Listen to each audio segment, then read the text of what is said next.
I'm honored to serve as the Ministerial and Chaplaincy Ministries Director of the Great Northeastern Conference.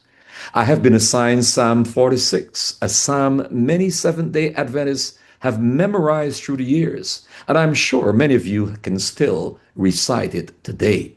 Come with me to the first and last verses in the interest of time. The Psalms open with these familiar words: God is our refuge and strength, a very present help in trouble. Notice the present tense is.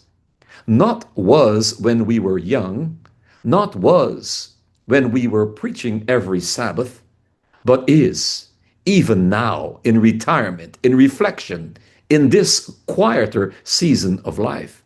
The psalm begins with refuge and ends with refuge. But in the between, there is shaking, mountains moving, waters roaring, kingdoms falling. It sounds like the world around us.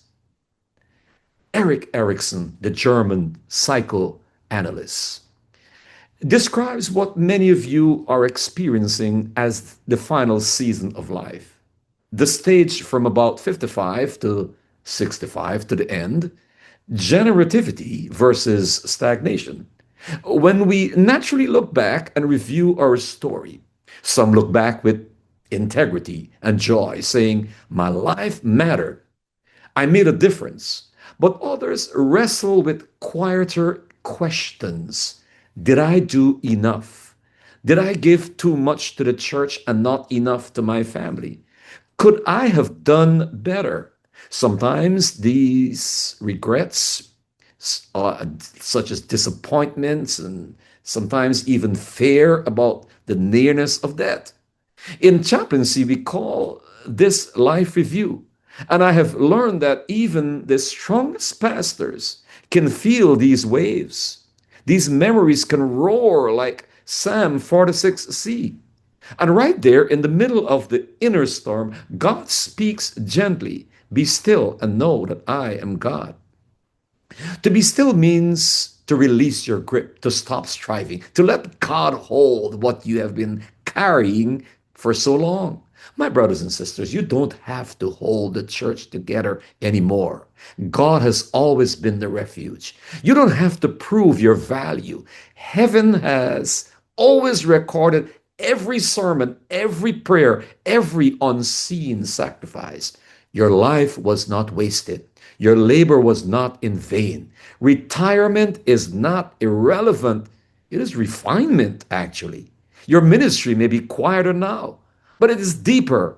A word of wisdom, a prayer, a call to a young pastor, a simple encouragement that keeps someone else going. Small seeds indeed, but eternal harvest. Like the encouragement I received last week from Dr. Delbert Baker.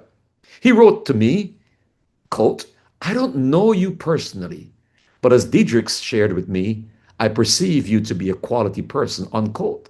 Those simple words strengthened my heart.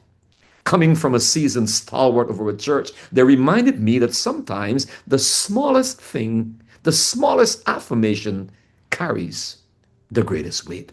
And that's the kind of quiet ministry you still offer today. A word, a sentence, a blessing that lifts someone's spirit and helps them keep going. So, my brothers and sisters, you fought the battles. Now rest in the refuge. You carried orders. Now let God carry you. Be still and know He is still God, still your strength, still your shelter, still your peace, and He will guide you safely all the way home. Be still and know that I am God. Still and know that I am God. And know that I am God.